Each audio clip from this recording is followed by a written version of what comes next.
പരിശുദ്ധാത്മാവ് ദൈവവചനത്തിൽ നിന്ന് ഇന്ന് നമ്മെ പഠിപ്പിക്കുന്നത്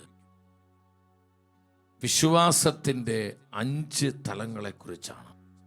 കാരണം ഈ ഒരു സമയം നമ്മുടെ വിശ്വാസം വളരെ വർദ്ധിക്കേണ്ട സമയമാണ്.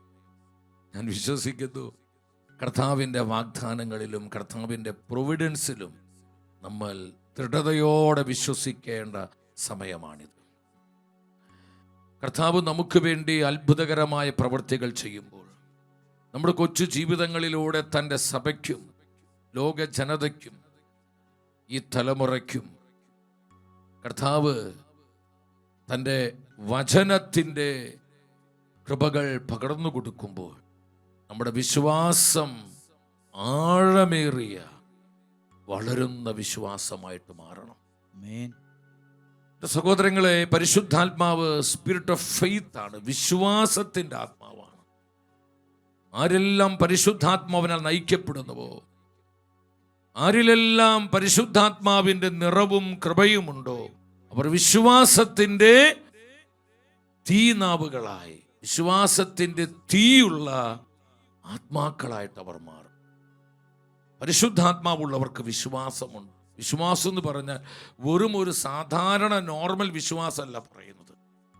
ഈ ഒരു കാലഘട്ടത്തിൽ ദൈവത്തിൻ്റെ അത്ഭുതകരമായ പ്രവൃത്തികൾ അനുഭവിച്ച് ദൈവകൃപയിൽ ജീവിച്ച് അനേകം ആത്മാക്കളെ കർത്താവിനായി നമുക്ക് നേടണമെങ്കിൽ ഒരു എക്സ്ട്രാ ഓർഡിനറി ഫെയ്ത്ത്, ഒരു അസാധാരണമായ വിശ്വാസം എൻ്റെ പ്രിയപ്പെട്ടവരെ നമുക്ക് കൂടിയേ തീരൂ. ആമേൻ, ആമേൻ. ഒരു അസാധാരണമായ അതിസ്വാഭാവികമായ വിശ്വാസം ഇത് പരിശുദ്ധാത്മാവിന് മാത്രമേ തരാൻ പറ്റൂ. പരിശുദ്ധാത്മാവുള്ള ഒരു ദൈവ പൈതൽ ഈ വിശ്വാസത്തിൽ ജീവിക്കുകയും ഈ വിശ്വാസം മുറുകെ പിടിക്കുകയും ഈ വിശ്വാസത്തിന് സാക്ഷ്യം നൽകുന്ന ഒരു വ്യക്തിയായിട്ട് മാറും. പൗലോസ്ലീഹ സഭയോട് പറഞ്ഞു, കൊരിന്ത്യക്കാർക്ക് ഇത് 2-ാമത്തെ ലേഖനം, സാധിക്കുന്നവരൊക്കെ എൻ്റെ പ്രിയപ്പെട്ട വചനമൊക്കെ നിങ്ങൾ നോട്ട് ചെയ്യണം, പിന്നീട് അത് വായിച്ച് ധ്യാനിച്ച് വചനത്തിൻ്റെ കൃപ സ്വീകരിക്കണം.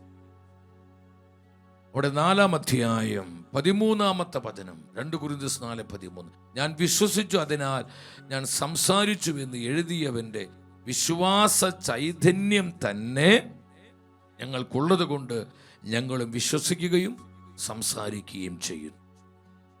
ഇവിടെ പരിശുദ്ധ വചനം പറയാണ്, വിശ്വാസത്തിൻ്റെ ചൈതന്യം, വിശ്വാസത്തിൻ്റെ ആത്മാവ്, സ്പിരിറ്റ് ഓഫ് ഫെയ്ത്ത്.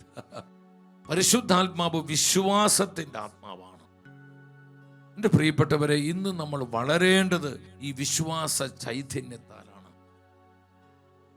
കർത്താവിൻ്റെ ഏതൊരു പ്രവൃത്തിയും നമുക്ക് അനുഭവിക്കാൻ പറ്റണമെങ്കിൽ ദൃഢമായ വിശ്വാസം നമുക്കുണ്ടാകും. ചഞ്ചലിപ്പില്ലാത്ത, സംശയിക്കാത്ത, അവിശ്വസിക്കാത്ത, അല്ലെങ്കിൽ അല്പവിശ്വാസം, ഇതൊന്നും എൻ്റെ സഹോദരങ്ങളെ ഇത്തരത്തിൽ ഉള്ള വിശ്വാസത്തിനെ ദൈവപ്രവൃത്തിയെ കൊണ്ടുവരാൻ സാധിക്കില്ല. ദൃഢമായ വിശ്വാസം, വളരുന്ന വിശ്വാസം, ഉറപ്പുള്ള വിശ്വാസം, ഈ വിശ്വാസമുള്ളവരായി നമ്മൾ കർത്താവിനോട് ചേർന്ന് ജീവിക്കേണ്ട സമയമാണിത്. പൗലോസ്ലീഹ വീണ്ടും പറയുന്നുണ്ട് സഭയോട്, കൊരിന്ത്യർക്കാർക്ക് എഴുതിയ 1-ാമത്തെ ലേഖനം 16-ാം അധ്യായം 13-ാം വചനത്തിൽ, ആ വചനം നിങ്ങൾ ശ്രദ്ധിച്ചു, ഉച്ചത്തിൽ വായിച്ച്, നിങ്ങൾ ജാഗരൂകരായിരിക്കുവിൻ, വിശ്വാസത്തിൽ ഉറച്ചു നിൽക്കുവിൻ.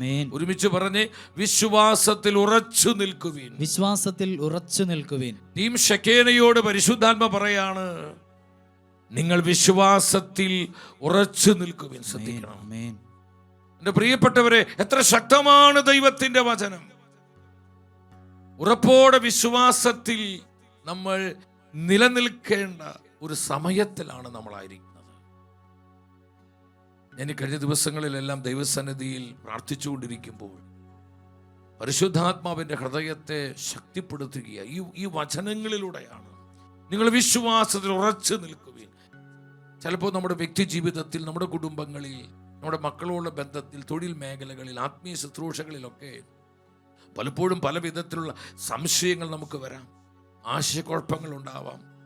അല്ലെങ്കിൽ ഇതെങ്ങനെ നടക്കും, ഇതെങ്ങനെ സംഭവിക്കും, നമുക്ക് പല വിധത്തിലുള്ള കൺഫ്യൂഷൻസ് ഉണ്ടാകാം. എൻ്റെ സഹോദരങ്ങളെ, എന്നാൽ പരിശുദ്ധ വചനം പഠിപ്പിക്കുകയാണ്, നിങ്ങൾ വിശ്വാസത്തിൽ ഉറച്ചു നിൽക്കണം. സാഹചര്യങ്ങൾ എന്ത് തന്നെയാണെങ്കിലും ദൈവത്തിൻ്റെ വചനം പരാജയപ്പെടുന്നില്ല. കർത്താവിൻ്റെ വചനത്തിന് യാതൊരു മാറ്റവും സംഭവിക്കില്ല. ആകാശം ഭൂമിയും മാറിപ്പോയാലും എൻ്റെ വചനം മാറിപ്പോകില്ല എന്ന് നമ്മുടെ കർത്താവ് നമുക്ക് വാഗ്ദത്തം തന്നിട്ടുണ്ടെങ്കിൽ, എൻ്റെ പ്രിയപ്പെട്ടവരെ, നമ്മുടെ സാഹചര്യം എത്ര പ്രതികൂലമാകട്ടെ, വെല്ലുവിളികൾ നിറഞ്ഞതായിക്കൊള്ളട്ടെ, നമ്മൾ എന്താ ചെയ്യേണ്ടത്? വിശ്വാസത്തിൽ ഉറച്ചു നിൽക്കണം. എല്ലാവരും സ്വരമുയർത്തി പറഞ്ഞേ, വിശ്വാസത്തിൽ ഉറച്ചു നിൽക്കുക. വിശ്വാസത്തിൽ ഉറച്ചു നിൽക്കുക. നമ്മുടെ വ്യക്തി ജീവിതത്തിൽ, നമ്മുടെ കുടുംബ ജീവിതത്തിൽ, മക്കളോടുള്ള ബന്ധത്തിൽ, നമ്മൾ അനുഭവിക്കുന്ന പ്രതിസന്ധികളിൽ, വേദനകളിൽ, സഹനങ്ങളിൽ, കണ്ണുനീരുകളിൽ, കഷ്ടതകളിൽ, വിശ്വാസത്തിന്റെ പരിശോധനകളിൽ, എൻ്റെ പ്രിയപ്പെട്ടവരെ, നമ്മൾ എന്ത് ചെയ്യണം? വിശ്വാസത്തിൽ ഉറച്ചു നിൽക്കണം. ഉറപ്പുണ്ടാകണം. ആരെല്ലാം മാറിപ്പോയാൽ, എന്തൊക്കെ സംഭവിച്ചാലും, പ്രിയ ദൈവത്തിന്റെ പൈതലേ, നീ ഉറപ്പോടെ വിശ്വാസത്തിൽ നിലനിൽക്കണമെന്ന് പരിശുദ്ധാത്മാവ് എന്നോടും നിങ്ങളോടും ആവശ്യപ്പെടുകയാണ്.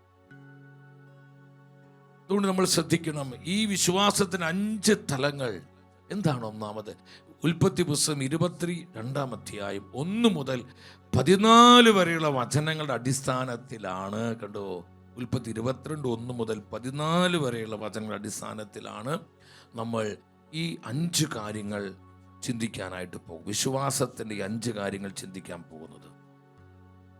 ഒന്നാമതായി നിങ്ങൾ ശ്രദ്ധിക്കണം, ഉൽപ്പത്തി പുസ്തകം 22:1 നമ്മൾ കാണുകയാണ്. ദൈവമായ കർത്താവ് നമ്മുടെ പൂർവ്വപിതാവായ അബ്രഹാമിനെ വിളിക്കുകയാണ്. പിന്നീട് ഒരിക്കൽ ദൈവം അബ്രഹാത്തെ പരീക്ഷിച്ചു. അബ്രഹാം, അവിടുന്ന് വിളിച്ചു, ഇതാ ഞാൻ, അവൻ വിളിക്കേട്ടു. എൻ്റെ പ്രിയപ്പെട്ടവരെ, കർത്താവ് അബ്രഹാമിനെ വിളിക്കുകയാണ്. അബ്രഹാം കർത്താവിനാൽ വിളിക്കപ്പെട്ടവനായിരുന്ന അബ്രഹാം. വെളിപാട് പുസ്തകം 17:14 എന്താണ് പരിശുദ്ധ വചനം പറയുന്നത്? കുഞ്ഞാടിനോട് കൂടെയുള്ളവർ. ആരാ കുഞ്ഞാട്? നമ്മുടെ കർത്താവായ യേശുവാണ്. അവൻ നാഥന്മാരുടെ നാഥനാണ്, രാജാക്കന്മാരുടെ രാജാവാണ്. അവനോട് കൂടെയുള്ളവർ വിളിക്കപ്പെട്ടവരും തെരഞ്ഞെടുക്കപ്പെട്ടവരും വിശ്വസ്തരുമാണ്. വിളിക്കപ്പെട്ടവരും തെരഞ്ഞെടുക്കപ്പെട്ടവരും വിശ്വസ്തരും. വിശ്വാസത്തിന്റെ ഒന്നാമത്തെ തലം എന്ന് പറയുന്നത് കർത്താവിനാൽ വിളിക്കപ്പെട്ടവർ. ഈ ഒരു ബോധ്യം നമുക്കുണ്ടാകണം. ഞാൻ വിളിക്കപ്പെട്ടവനാണ്, ഞാൻ കർത്താവിനാൽ വിളിക്കപ്പെട്ടവളാണ്, ഞാൻ തെരഞ്ഞെടുക്കപ്പെട്ടവനാണ്, പരിശുദ്ധാത്മാവിൽ തെരഞ്ഞെടുക്കപ്പെട്ടവനാണ്. അതെ, I am a chosen, we are chosen. നമ്മൾ തെരഞ്ഞെടുക്കപ്പെട്ടവരാണ്. എന്തൊക്കെ പ്രതിസന്ധികൾ വരട്ടെ, എന്തൊക്കെ പ്രതികൂലങ്ങൾ വരട്ടെ, വ്യക്തിപരമായി നമുക്കൊക്കെ ഒരുപാട് ബുദ്ധിമുട്ടുകളും വേദനകളും കഷ്ടപ്പാടുകളും നൊമ്പരങ്ങളൊക്കെ ഉള്ളവരെ സഹോദരങ്ങളെ, നമ്മുടെ കുടുംബ ജീവിതത്തിൽ പല അസ്വസ്ഥതകൾ നമുക്കുണ്ട്. നമ്മുടെ മക്കളെ പ്രതിയുള്ള പല ഭാരങ്ങളും, അവരുടെ പഠനം, ഭാവി, ജീവിതം, അവരുടെ വിശ്വാസം, അവരുടെ ആത്മീയത, ഇതിനെക്കുറിച്ചൊക്കെ പല പല കൺസേൺസ് നമ്മൾക്കുണ്ട്. തൊഴിൽ മേഖലകളിൽ പല പ്രഷർ, സ്ട്രെസ് ഒത്തിരി നമ്മൾ അനുഭവിക്കുന്നുണ്ട്. ആത്മീയ ശുശ്രൂഷ മണ്ഡലങ്ങളിലും പല വിധത്തിലുള്ള സംശയങ്ങളൊക്കെ നമുക്കുണ്ടാകാം. എൻ്റെ പ്രിയപ്പെട്ടവരെ, ഇതിൻ്റെ നടുവിൽ നമുക്കുണ്ടാകേണ്ട ആഴമേറിയ ബോധ്യവും ഉറപ്പുമാണ് വിശ്വാസത്തിന്റെ ഉറപ്പായിരിക്കണമെന്ന്. ഞാൻ കർത്താവിനാൽ വിളിക്കപ്പെട്ടവനാണ്, വിളിക്കപ്പെട്ടവളാണ്. എൻ്റെ കർത്താവ് എന്നെ തെരഞ്ഞെടുത്തിരിക്കുന്നു അവൻ്റെ മിഷനു വേണ്ടി, അവൻ്റെ വചനത്തിന് വേണ്ടി, അവൻ്റെ രാജ്യത്തിന്റെ വിശാലതയ്ക്ക് വേണ്ടി, ലോകസുവിശേഷവൽക്കരണത്തിന് വേണ്ടി, ആത്മാക്കളുടെ രക്ഷയ്ക്ക് വേണ്ടി. കർത്താവിനാൽ വിളിക്കപ്പെട്ടവരാണ് ഞാനും നിങ്ങളും എന്നുള്ള ആ ആഴമേറിയ വിശ്വാസം, ഉറപ്പേറിയ വിശ്വാസം നമുക്കുണ്ടാകണം. എന്തൊക്കെ സംഭവിച്ചാലും ഈ ഉറപ്പ് നിനക്ക് നഷ്ടപ്പെട്ടു പോകരുത്. 100% സാഹചര്യങ്ങൾ കലങ്ങി മറിഞ്ഞ്, നിങ്ങൾ ഈ കലക്കവെള്ളം കണ്ടിട്ടില്ലേ? കൊടും മഴ പെയ്യുമ്പോൾ നമ്മൾ നദികളും പുഴകളൊക്കെ കാണുമ്പോൾ കലങ്ങി മറിഞ്ഞ വെള്ളം, ഇതുപോലെ ആകെ കലങ്ങി മറിഞ്ഞിരിക്കുന്ന ഒരവസ്ഥയിലും പ്രിയപ്പെട്ടവരെ, എൻ്റെ സഹോദരി സഹോദരങ്ങളെ, കർത്താവിന്റെ വിളിയിൽ നീ ഉറപ്പോടെ വിശ്വസിക്കുക. അവിടെ അത്ഭുതത്തിന്റെ വഴികൾ തുറക്കപ്പെടുന്നത്, അവിടെ പരിശുദ്ധാത്മാവ് നിന്നെ ശക്തിയോടെ നയിക്കുന്നതും നിയന്ത്രിക്കുന്നതും കാണാൻ പറ്റുന്നത്.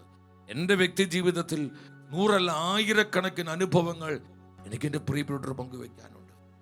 നമ്മുടെ വിളിയെക്കുറിച്ച് ക്രൈസിസുകളുണ്ട്, നമുക്ക് പ്രതിസന്ധികളുണ്ട്, പ്രതികൂലങ്ങളുണ്ട്. എല്ലാം വളരെ കംഫർട്ടായി പോകുമെന്ന് ആരും തെറ്റിദ്ധരിക്കരുത്. അപ്പൊ നമ്മുടെ കുടുംബജീവിതം നമ്മൾ ചിന്തിച്ചത്, നമ്മൾ ആഗ്രഹിച്ചതുപോലെയാണോ നമ്മൾ പലപ്പോഴും ജീവിക്കുന്നത്? അല്ല സഹോദരങ്ങളെ, ബുദ്ധിമുട്ടുകളുണ്ട്, സഹനങ്ങളുണ്ട്, കണ്ണീരുകളുണ്ട്.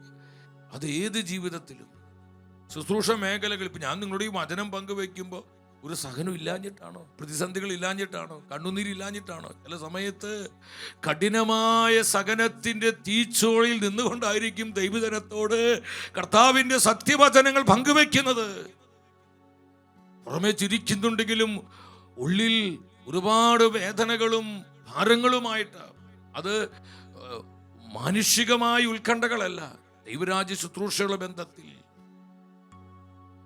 ശുശ്രൂഷയുള്ള ബന്ധത്തിൽ വരുന്ന ചില ചലഞ്ചസുകൾ, ചില ക്രൈസിസുകൾ, ഇതൊക്കെ നമ്മുടെ മനസ്സിന് ചിലപ്പോൾ ഞെക്കി ഞെരുക്കും. പക്ഷെ അവിടെയും നമ്മൾ വിശ്വസിക്കേണ്ടത്, ഞാൻ വിളിക്കപ്പെട്ടവനാണ്, എന്നെ വിളിച്ചിരിക്കുന്നത് മനുഷ്യനല്ല, സർവശക്തനായ ദൈവമാണ്, സർവാധിപനായ പരിശുദ്ധാത്മാവാണ്.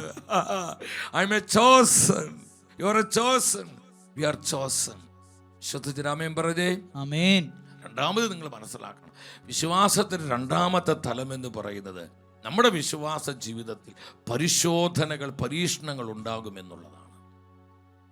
കർത്താവ് നമ്മോട്, നിങ്ങൾ ശ്രദ്ധിച്ച്, കർത്താവ് നമ്മോട് ആവശ്യപ്പെടുന്നുണ്ട്, പലതും ആവശ്യപ്പെടുന്നുണ്ട്. ഇവിടെ വലിയൊരു പരിശോധന കർത്താവ് അബ്രഹാമിന് നൽകുകയാണ്. മാനുഷികമായ ബുദ്ധിക്ക് ചിന്തിക്കാൻ പറ്റാത്ത ഒരാവശ്യം അബ്രഹാമിനോട് കർത്താവ് ചോദിക്കുകയാണ്. എന്താ കർത്താവ് ചോദിച്ചത്? കർത്താവ് എന്താ അബ്രഹാമിനോട് ചോദിച്ചത്? നിസ്സാര കാര്യമാണോ? നിസ്സാര കാര്യമാണോ? വളരെ ടഫായ, വളരെ ബുദ്ധിമുട്ട് നിറഞ്ഞ, ഒരുപാട് പ്രതിസന്ധികളുള്ള, ഒത്തിരി സംശയങ്ങൾ വരുന്ന ഒരു കാര്യമാണ് ദൈവമായ കർത്താവ് അബ്രഹാമിനോട് ആവശ്യപ്പെട്ടത്.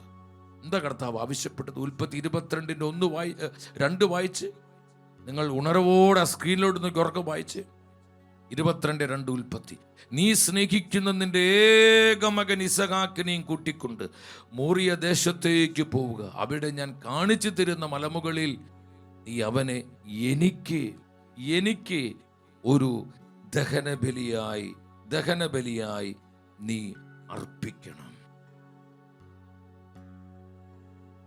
എനിക്കു വേണ്ടി അബ്രഹാമേ, നിന്റെ ഏകമകനെ നീ ദഹനബലിയായി, ബേൺഡ് ഓഫറിംഗ്, നീ ദഹനബലിയായി അർപ്പിക്കണം. നിസ്സാര കാര്യമല്ല കർത്താവ് ചോദിച്ചത്. ഒരു കാര്യം നിങ്ങൾ മനസ്സിലാക്കിക്കോ, പലപ്പോഴും കർത്താവ് നമ്മോട് ചോദിക്കുന്നത് നമുക്ക് ഏറ്റവും പ്രയാസകരമായ കാര്യങ്ങളായിരിക്കും. വളരെ കംഫർട്ടായിട്ടുള്ള, ഈസിയായ കാര്യമൊന്നും ഞാൻ എൻ്റെ വ്യക്തി ജീവിതത്തിൽ ഒത്തിരി അനുഭവങ്ങൾ എനിക്കുണ്ടായിട്ടുണ്ട്. ഇപ്പം ഷെക്കേന ഈ മിഷൻ ആരംഭിക്കാൻ പറഞ്ഞപ്പോൾ നിങ്ങളൊന്ന് ചിന്തിച്ച് നോക്കിയേ. വളരെ നിസ്സാരരായി നമുക്ക് ചിന്തിക്കാൻ പറ്റുന്നൊരു മിഷനാണോ ഇത്? പക്ഷെ കർത്താവ് ആവശ്യപ്പെട്ടു, എൻ്റെ സഭയ്ക്ക് ശബ്ദമായി തീരുവാൻ എനിക്ക് വേണ്ടി മകനെ ഒരു വാർത്താ ചാനൽ, ഒരു മാധ്യമ ശുശ്രൂഷ നീ ആരംഭിക്കുക. ശക്തമായൊരു ആവശ്യമാണ് കർത്താവിൻ്റെത്. മാനുഷികമായി ചിന്തിച്ച ഇമ്പോസിബിളായൊരു കാര്യം. പക്ഷെ കർത്താവിൻ്റെ ഈ പദ്ധതി നിറവേറ്റുവാൻ അതിന് അനുഭവിച്ച സഹനങ്ങള്, കൊടിയ വേദനകള്, ദുരിതങ്ങള്, മാനസിക ശാരീരികമായ സ്ട്രെസ്, അതിനോട് ബന്ധപ്പെട്ട് അനുഭവിച്ച അധ്വാനങ്ങൾ, കഷ്ടപ്പാടുകൾ, കണ്ണുനീരുകൾ, എൻ്റെ സഹോദരങ്ങൾ, ഇതൊന്നും പറഞ്ഞറിയിക്കാൻ പറ്റുന്നൊരു കാര്യമല്ല സഹോദരങ്ങളെ.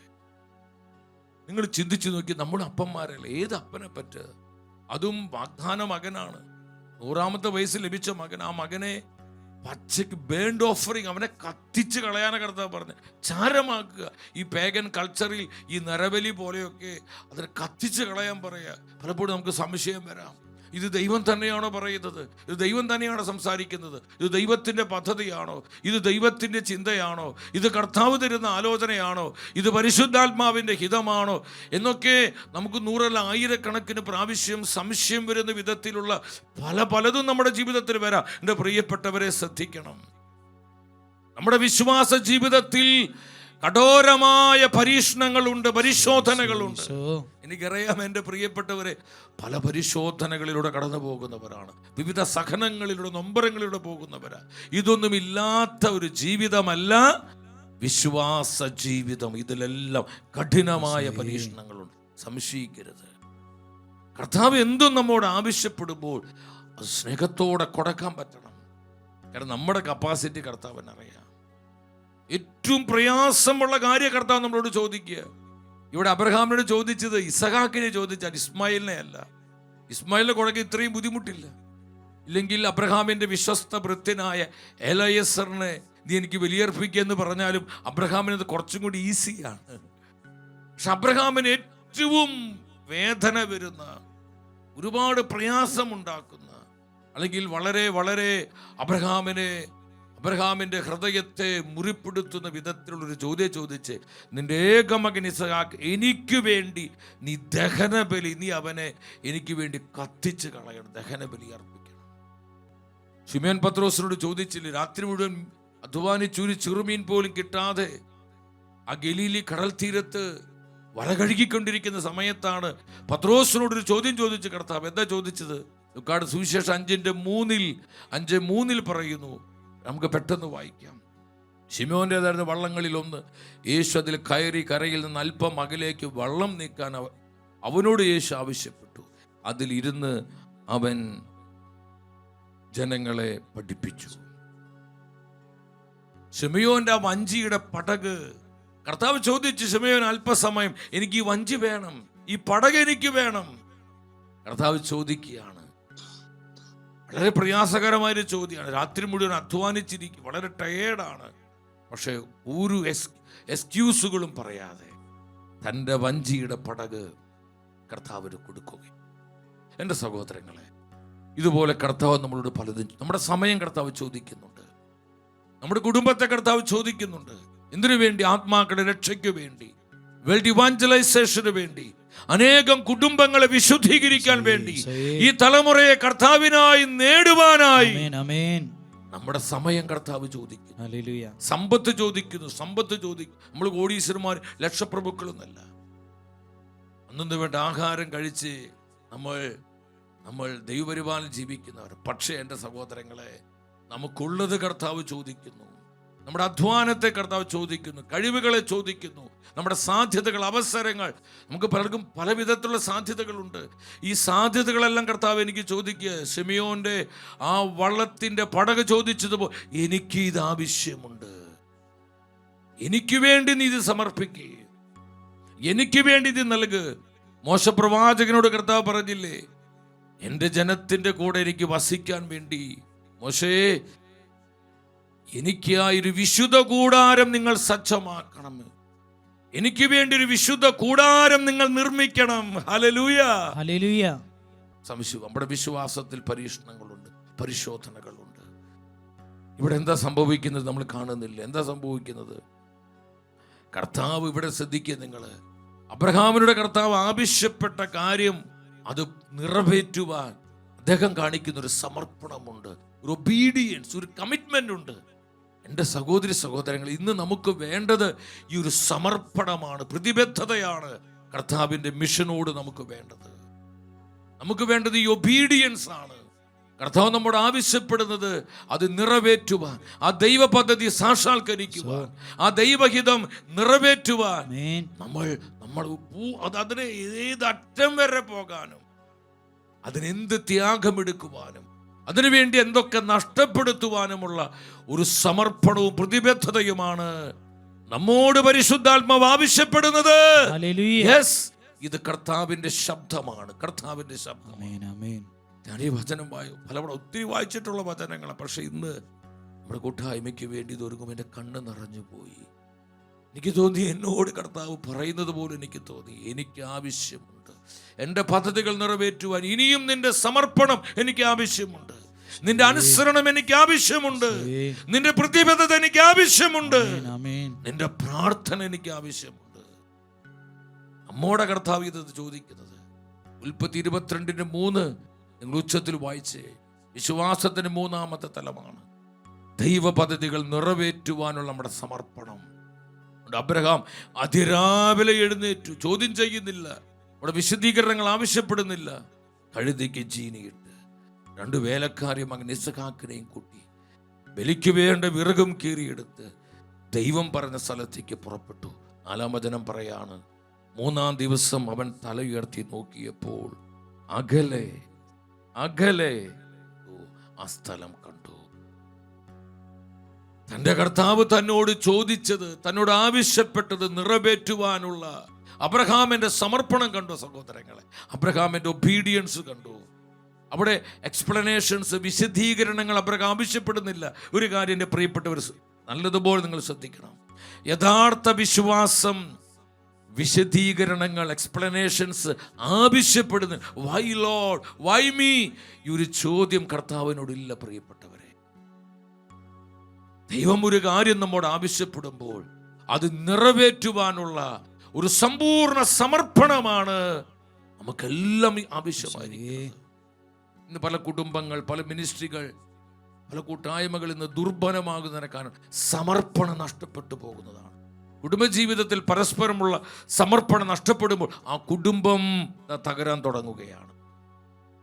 മിനിസ്ട്രിയിൽ കർത്താവിനോടും കർത്താവ് ഏൽപ്പിച്ച ദൗത്യങ്ങളോടുമുള്ള സമർപ്പണം നമുക്ക് നഷ്ടപ്പെട്ടു പോകുമ്പോൾ, കുറയുമ്പോൾ ആ മിനിസ്ട്രി ഇതാ താളം തെറ്റുകയാണ്, ദുർബലപ്പെടുകയാണ്. അത് സഭയാണെങ്കിലും അതേത് സംവിധാനമാണ്. അതിരാവിലെ എഴുന്നേറ്റ് ഞാൻ ചിന്തിക്കുക, അബ്രഹാമിൻ്റെ ഉള്ളിൽ എന്തൊക്കെ നൊമ്പരങ്ങളുണ്ടെന്നറിയോ, ബുദ്ധിമുട്ടുകളൊക്കെ ഉണ്ട്. ആരോടും പറയുന്നില്ല, സ്വന്തം ഭാര്യ സാറയോ, പലതും നമുക്ക് എല്ലാവരും പറയാൻ പറ്റില്ല. എല്ലാം ഉള്ളിലൊതുക്കി ദൈവ പദ്ധതി നിറവേറ്റുവാൻ വേണ്ടി, ദൈവത്തിൻ്റെ ഇഷ്ടം നിറവേറ്റാൻ വേണ്ടി, പരിശുദ്ധാത്മാവിന്റെ തീരുമാനങ്ങൾ സാക്ഷാത്കരിക്കാൻ വേണ്ടി ആ മനുഷ്യന്റെ അധ്വാനം നമ്മൾ കണ്ടു. അബ്രഹാം ആ പിതാവിന്റെ സമർപ്പണവും പ്രതിബദ്ധതയും നമ്മൾ ശ്രദ്ധിച്ച സഹോദരങ്ങളെ. ഇന്ന് കർത്താവിന് ആവശ്യതുപോലെ സമർപ്പണമുള്ളവരെ, ദൈവ പദ്ധതികൾ നിറവേറ്റുവാൻ സമർപ്പണമുള്ളവരെ, ദൈവത്തിൻ്റെ ആഗ്രഹങ്ങൾക്ക് വേണ്ടി നിൽക്കുവാനും ആ ആഗ്രഹങ്ങൾ പൂർത്തീകരിക്കുവാൻ പ്രതിബദ്ധതയുള്ള, അനുസരണമുള്ള, അതിനുവേണ്ടി എന്ത് ത്യാഗമെടുക്കുവാനും, എന്ത് നഷ്ടം സഹിക്കുവാനും, അതിനുവേണ്ടി ഏത് അറ്റം വരെ പോകുവാനും, എന്തുമാത്രം ഹാർഡ് വർക്ക് ചെയ്യാനും, അതിനുവേണ്ടി ചത്ത് ചെയ്യാനും തീരുമാനമുള്ള ജീവിതങ്ങളെയാണ് പരിശുദ്ധാത്മാവിന് ആവശ്യം. ഓ ജീസസ്, ശക്തമായ ഒരു അഭിഷേകം, ഒരു അഭിഷേകം എന്റെ മേൽ വ്യാപരിച്ചു. എന്റെ പ്രിയപ്പെട്ടവർ പ്രാപിച്ചോ, പ്രാപിച്ചോ, പ്രാപിച്ചോ. നിന്റെ സമർപ്പണം വർദ്ധിക്കട്ടെ, നിന്റെ പ്രതിബദ്ധത വർദ്ധിക്കട്ടെ, നിന്റെ ഒബീഡിയൻസ് വർദ്ധിക്കട്ടെ. കർത്താവിന്റെ പദ്ധതികൾ നിറവേറ്റുക, കർത്താവിന്റെ ആഗ്രഹങ്ങൾ നിറവേറ്റുക, അത്ഭുതങ്ങൾ നിന്റെ കുടുംബത്തിൽ കർത്താവ്, നിന്റെ മക്കളിൽ പ്രവർത്തിക്കും, തലമുറയിൽ പ്രവർത്തിക്കും, നിന്റെ ആവശ്യങ്ങളിൽ പ്രവർത്തിക്കും. കർത്താവിന്റെ പദ്ധതികൾക്ക് വേണ്ടി ആര് യെസ് പറയുന്നുവോ അവരുടെ സകല ആവശ്യങ്ങളും കർത്താവ് ഏറ്റെടുക്കും. കർത്താവ് ഏറ്റെടുക്കും. ഞാൻ എൻ്റെ ജീവിതത്തിൽ പഠിച്ച കാര്യം പറഞ്ഞില്ലേ, എൻ്റെ 22-ാമത്തെ വയസ്സിൽ പൂർണ്ണ സമയ സുവിശേഷ വേലയ്ക്ക് വേണ്ടി സമർപ്പിച്ചത്. 49 വയസ്സായി സഹോദരങ്ങളെ. പലരോട് ഞാൻ പലപ്പോഴും പങ്കുവെച്ചിട്ടുണ്ട്. എത്ര അത്ഭുതകരം, ഞെരുക്കവും കഷ്ടവും സഹനവും ഒത്തിരി ഉണ്ട്. പക്ഷേ ഇതിൻ്റെ നടുവിൽ അത്ഭുതകരമായി കർത്താവ് പരിപാലിക്കുന്നത് കാണുമ്പോൾ കണ്ണു നിറയുക. നമ്മൾ കർത്താവിൻ്റെ പദ്ധതികൾക്കായി നമ്മുടെ ജീവിതത്തെ, നമ്മുടെ ആരോഗ്യം, നമ്മുടെ കഴിവുകൾ, നമ്മുടെ സമ്പത്ത്, നമ്മുടെ സാധ്യതകൾ, നമ്മുടെ അവസരങ്ങൾ സ്നേഹത്തോടെ കർത്താവിനെ സമർപ്പിക്കുമ്പോൾ നമ്മുടെ ഏതാവശ്യവും കർത്താവ് ഏറ്റെടുക്കും. ഏറ്റെടുക്കുക മാത്രമല്ല, കർത്താവ് അത് നിറവേറ്റും. അവിടെ കർത്താവിന്റെ പരിപാലന, പ്രൊവിഡൻസ് ഉണ്ടാകും. വിശ്വസിക്കുന്ന ആമേൻ പറഞ്ഞേ, ആമേൻ. ശക്തിയോടെ പറഞ്ഞേ, ആമേൻ. Hallelujah, hallelujah. കരുതുന്ന ദൈവം കൂടെയുള്ളതിനാൽ നാളെയോർത്തു നീ ഭയപ്പെടേണ്ട. കർത്തൻ തൻ കരമതു കൂടെയുണ്ടല്ലോ, കരതലമതിലവൻ വഹിച്ചിടുമേ. ദൈവത്തിന്റെ ഹിതം മാലാഖ ഗബ്രിയേൽ ദൂതൻ അമ്മയെ അറിയിച്ചു കഴിഞ്ഞപ്പോൾ മാതാവ് പറഞ്ഞൊരു കാര്യമില്ലേ, ലൂക്ക 1:38. എന്താ പരിശുദ്ധമ്മ പറഞ്ഞത്? ലൂക്കായുടെ സുവിശേഷം 1:38. മറിയം പറഞ്ഞു, ഇതാ കർത്താവിന്റെ ദാസി, നിന്റെ വാക്ക് എന്നിൽ നിറവേറപ്പെടട്ടെ. ഇതാ കർത്താവിൻ്റെ ദാസി. ദൈവഹിതം മനസ്സിലാക്കിയപ്പോൾ ആ ഹിതത്തിന് തന്നെ സമർപ്പിക്കുകയാണ്. ഇനി അവിടെ എന്തൊക്കെ സഹനം വന്നോട്ടെ, ബുദ്ധിമുട്ട് വന്നോട്ടെ, പ്രതിസന്ധി വന്നോട്ടെ, ഞാനത് കൃപയോടെ സ്വീകരിക്കും. ഇതാ കർത്താവിൻ്റെ ദാസി, ആമേൻ പറഞ്ഞ് ആ ദൈവഹിതത്തോട് യെസ്. ഈ ഒരു യെസ്സാണ് നമ്മൾ ചെയ്യേണ്ടത്. അതിന് നമ്മളെ സമർപ്പിക്കണം, അതിന് നമ്മൾ അനുസരിക്കണം, നമ്മൾ അതിനു വേണ്ടി നമ്മളെ തന്നെ ഏൽപ്പിച്ചു കൊടുക്കണം. അതിനുവേണ്ടി എന്ത് നഷ്ടം സഹിക്കാനും ത്യാഗമെടുക്കാനും, അതിനുവേണ്ടി എന്തുമാത്രം അധ്വാനിക്കാനും, എന്തും അറ്റം വരെ പോകാനും, അതിനുവേണ്ടി നമ്മുടെ എല്ലാ കംഫർട്ടുകൾ ശ്രദ്ധിച്ച്, നിങ്ങളെല്ലാവരും ശ്രദ്ധിച്ച്, നമ്മുടെ ഏത് കംഫർട്ടും മാറ്റിവെച്ച് കർത്താവിൻ്റെ പദ്ധതികൾ നിറവേറ്റുവാനുള്ള ആ ഒരു സമർപ്പണത്തോടെ നിലകൊള്ളുവാൻ നമുക്കൊരു തീരുമാനമുണ്ടെങ്കിൽ സഹോദരങ്ങളെ, ഒരു അത്ഭുതമാക്കി പരിശുദ്ധാത്മ നമ്മുടെ മാറ്റും. ഹല്ലേലൂയ. ഒരു അത്ഭുതമാക്കി മാറ്റും. ആമേൻ. നമ്മുടെ കുടുംബത്തെ മാറ്റും, മക്കളെ മാറ്റും. നമ്മുടെ പല സങ്കടങ്ങളിലാണ് കർത്താവ് നമ്മൾ പോലും അറിയാതെ കടന്നു വന്ന് പ്രവർത്തിക്കും. നമ്മുടെ മക്കളെ കർത്താവ് ട്രാൻസ്ഫോം ചെയ്യും, തലമുറകളെ സുഖപ്പെടുത്തും, നമ്മുടെ നിയോഗങ്ങൾ ആശീർവദിക്കും. നമുക്ക് ഈ ബോധ്യം ഉണ്ടാവണം. പൗലോസ് പറഞ്ഞില്ലേ, കൊരിന്ത്യർക്കാർക്ക് 2-ാമത്തെ ലേഖനം, നമുക്ക് പെട്ടെന്ന് 11 വായിച്ച് 21 മുതൽ 27 വരെയുള്ള വചനങ്ങൾ, 2 കൊരിന്ത്യർ 11 24 മുതൽ 27 വരെയുള്ള വചനങ്ങൾ നിങ്ങൾ ശ്രദ്ധിച്ച്. എന്താ പൗലോസിലേക്ക് പറയും? പൗലോസ് പറയാണ്, കേട്ടോ, 5 പ്രാവശ്യം ഞാൻ യഹൂദരുടെ കൈകളിൽ നിന്ന് 1 കുറയെ 40 അടി വീതം ഞാൻ കൊണ്ടു. 1 പ്രാവശ്യം അടി കൊണ്ട് അടിക്കപ്പെട്ടു, ഒരിക്കൽ കല്ലെറിയപ്പെട്ടു. 3 പ്രാവശ്യം ഒരുമിച്ച് എല്ലാവരും ഉച്ചത്തിൽ വായിച്ച്, എല്ലാം ഒന്നിച്ച് വായിച്ച് കപ്പലപടത്തിലപ്പെട്ടു. ഒരു രാത്രി ഒരു പകല് കടലിൽ ഒഴുകി നടന്നു. തുടരെയുള്ള യാത്രകൾക്കിടയിൽ നദികളിൽ വെച്ചും കൊള്ളക്കാരിൽ നിന്നും സ്വന്തക്കാരിൽ നിന്നും വിജാതിരിയിൽ നിന്നും എനിക്ക് അപകടങ്ങളുണ്ടായി. ഇങ്ങനെ പോവാണ്. ഇതൊക്കെ എന്തിനു വേണ്ടിയാണ്? ഈ സഹനങ്ങള്, ഈ ത്യാഗങ്ങൾ, ഈ അധ്വാനങ്ങൾ എന്തിനു വേണ്ടിയാ? കർത്താവിന്റെ പദ്ധതികൾ നിറവേറ്റുവാൻ, കർത്താവിന്റെ ആഗ്രഹങ്ങൾ നിറവേറ്റുവാൻ. കർത്താവ് പറഞ്ഞു, പൗലോസേ, എനിക്ക് നിന്നെ ആവശ്യമുണ്ട്. എൻ്റെ അധ്വാനങ്ങൾ എനിക്ക് വേണം, നിന്റെ കഷ്ടതകൾ, സഹനങ്ങൾ, എൻ്റെ പദ്ധതികൾ നിറവേറ്റുവാൻ, എനിക്ക് വേണ്ടി ആത്മാക്കളെ നേടാൻ, എനിക്ക് വേണ്ടി സഭയെ പടുത്തുയർത്തുവാൻ, ഇതെല്ലാം എനിക്ക് ആവശ്യം. ഇന്ന് കർത്താവ് ടീം ഷക്കീനയോട് ചോദിക്കുകയാണ്, അമേരിക്കയുടെ മണ്ണിൽ എനിക്ക് വസിക്കുവാൻ, എൻ്റെ സഭയ്ക്കൊരു ശബ്ദമായി തീരാൻ, ഈ തലമുറയെ സത്യവിശ്വാസത്തിൽ ഉറപ്പിച്ച് നിർത്താൻ, എൻ്റെ കുടുംബങ്ങളെ വിശുദ്ധീകരിക്കാൻ എനിക്കൊരു ഇടം ആവശ്യമുണ്ട്. ആ പദ്ധതി ഏറ്റെടുത്ത് നമ്മൾ അതിനുവേണ്ടി നമുക്ക് ചെയ്യാൻ പറ്റുന്നതെല്ലാം നമ്മൾ ചെയ്യണം. അതിൽ നമ്മൾ ദാസീനരാകരുത്. നമ്മുടെ വ്യക്തി ജീവിതത്തിൽ, കുടുംബത്തിലെല്ലാം ഈ വിധം നമ്മളിത് ശ്രദ്ധിക്കണം സഹോദരങ്ങളെ. 4-ാമത് വിശ്വാസത്തിന് 4-ാമത്തൊരിടം പെട്ടെന്ന് നിങ്ങളുമായി പങ്കുവെക്കുകയാണ്. അതെന്താണ്? ഇപ്പോഴും വിശ്വാസത്തിൻ്റെ ഭാഷ നമ്മൾ പറയണം. നമുക്ക് മനസ്സിലായാലും മനസ്സിലായില്ലെങ്കിലും നമ്മൾ നെഗറ്റീവുകൾ പറയാം, നെഗറ്റീവ് വാക്കുകൾ പറയരുത്. നമ്മുടെ കുടുംബ ജീവിതത്തിൽ, ഭാര്യ ഭർത്തൃ ബന്ധത്തിൽ, മാതാപിതാക്കളും മക്കളും നമ്മുടെ ബന്ധത്തിൽ, സഹോദര ബന്ധങ്ങൾ, ഞങ്ങളുടെ ചില നെഗറ്റീവ്, ചിലപ്പോഴും കുറ്റം പറയാം, എപ്പോഴും ഒരു നെഗറ്റീവ് എനർജി ഇങ്ങനെ പോയി. ചില കുടുംബങ്ങളിൽ കയറി ചെല്ലുമ്പോൾ തന്നെ ഒരു നെഗറ്റീവ് എനർജിയാണ്. എന്താ കാരണം? അവിടെ ഈ നെഗറ്റീവ് വാക്കുകൾ, നെഗറ്റീവ് ചിന്തകളാണ്. ദൈവവചനത്തിന് അവിടെ ഒരു പ്രാധാന്യവുമില്ല. വിശ്വാസത്തിന്റെ സമൃദ്ധി അവിടെയില്ല. പരിശുദ്ധാത്മ അഭിഷേകമില്ല. എൻ്റെ പ്രിയപ്പെട്ടവരെ ശ്രദ്ധിക്കുക, വിശ്വാസത്തിൻ്റെ ഭാഷകൾ നമ്മൾ പറയണം, അങ്ങോട്ടും ഇങ്ങോട്ടും പറയണം.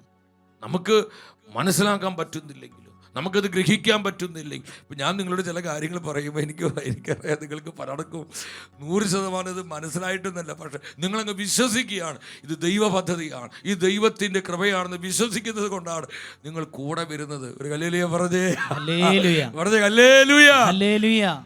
അപ്പോൾ ഇത് പറയുമ്പോൾ ഉടനെ നമ്മൾ അതിനെ നെഗറ്റീവായി, ഞാൻ പറഞ്ഞ്, ഇത് മാത്രം നമ്മുടെ പേഴ്സണൽ ലൈഫിലാവട്ടെ, ജോലി സ്ഥലത്താകട്ടെ, നമ്മുടെ കുടുംബജീവിതത്തിലാകട്ടെ, നമ്മുടെ ബന്ധങ്ങളിലാകട്ടെ, ഇനി ശുശ്രൂഷ മേഖലയിലാവട്ടെ, ഒരിക്കൽ നമ്മൾ നെഗറ്റീവ് വാക്കുകൾ പറഞ്ഞ് നമ്മൾ നെഗറ്റീവായി മാറരുത്. ഇവിടെ നിങ്ങൾ ശ്രദ്ധിച്ച്, പരസ്പര വിശ്വാസത്തിൻ്റെ ഭാഷ പറയണം.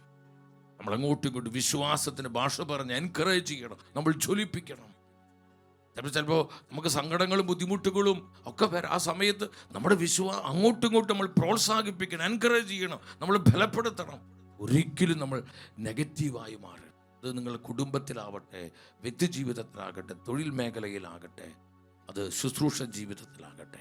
ഉൽപ്പത്തി ദിവസം 22-ാം അധ്യായം 7-8 വചനങ്ങൾ പെട്ടെന്ന് വായിച്ച്, നിങ്ങൾ ഉണർവോടെ വായിച്ച്. ഇസഹാക്ക് തൻ്റെ പിതാവായ അബ്രഹാത്തെ വിളിച്ചു, പിതാവേ, എന്താ മകൻ അവൻ വിളിക്കട്ടു? ഇസഹാക്ക് പറഞ്ഞു, തീയും വിറകുണ്ടല്ലോ, എന്നാൽ ദഹനബലിക്കുള്ള കുഞ്ഞാടെവിടെ? നിങ്ങൾ ശ്രദ്ധിച്ചേ, ദഹനബലിക്കുള്ള കുഞ്ഞാടെവിടെ എന്ന് ചോദിച്ചപ്പോൾ അബ്രഹാമിന് അറിയാം കുഞ്ഞാട് തൻ്റെ മകൻ തന്നെയാണ്. അത് മോനെ നീ തന്നെയടാന്നും പറഞ്ഞ് കെട്ടിപ്പിടിച്ച് അബ്രഹാം പൊട്ടി കരയല്ല ചെയ്തത്.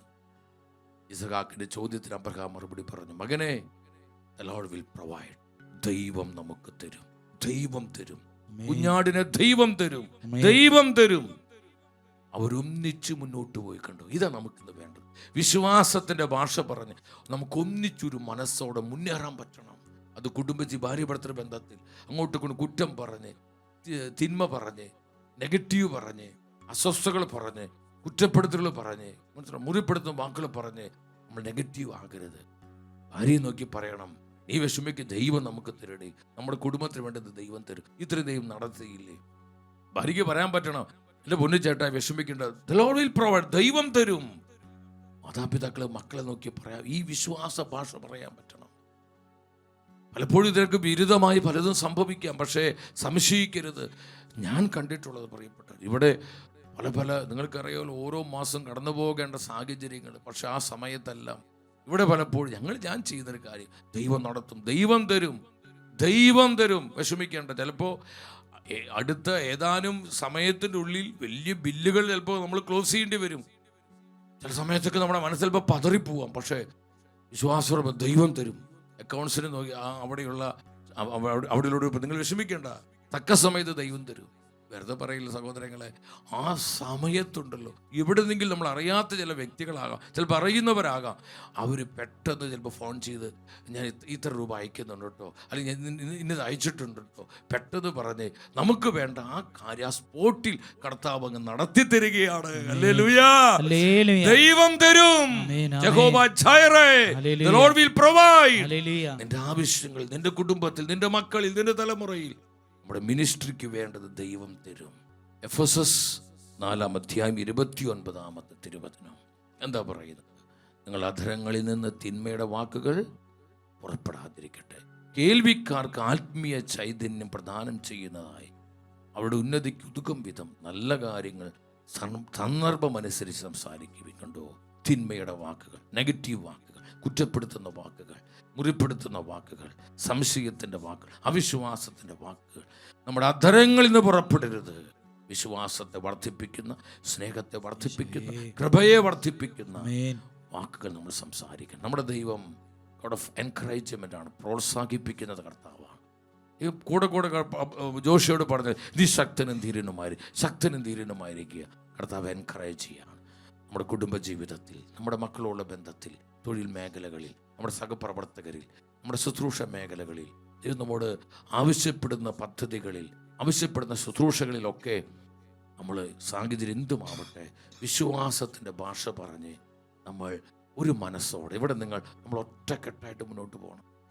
യഹോവ ജൈറേ, കരുതുന്ന ദൈവം. അതാ സംഭവിച്ചത്. 13-ാം വചനത്തിൽ കാണുന്നുണ്ട്, കൊമ്പുടി കിടക്കുന്ന മുട്ടാടിനെ അബ്രഹാം കാണുകയാണ്. ദൈവം പറഞ്ഞു, എനിക്ക് സന്തോഷമായി, നീ എന്നെ സ്നേഹിക്കുന്നു, എനിക്ക് മനസ്സിലായി. 14-ാം വചനത്തിൽ പറയാണ്, എന്താ പറയുന്നത്? കണ്ടോ, അബ്രഹാം സ്ഥലത്തിന് യാഗവീർ എന്ന് പേരിട്ടു, കർത്താവിൻ്റെ മലയിൽ അവിടുന്ന് വേണ്ടത് പ്രദാനം ചെയ്യുന്നുവെന്ന് ഇന്ന് വരെയും പറയപ്പെടും. കർത്താവിൻ്റെ മലയിൽ, കർത്താവിൻ്റെ മല എന്ന് എന്തുകൊണ്ടാണ് പറയുന്നത്? അവിടെ കർത്താവുണ്ട്. കർത്താവ് ഉള്ളിടത്ത് കർത്താവിൻ്റെ പ്രൊവിഡൻസ് ഉണ്ട്. കർത്താവിൻ്റെ പദ്ധതികളിൽ കർത്താവിൻ്റെ പരിപാലനയുണ്ട്. കർത്താവിൻ്റെ തീരുമാനങ്ങളിൽ കർത്താവിൻ്റെ പരിപാലനയുണ്ട്. കർത്താവിൻ്റെ മിഷനിൽ കർത്താവിൻ്റെ പരിപാലനയുണ്ട്.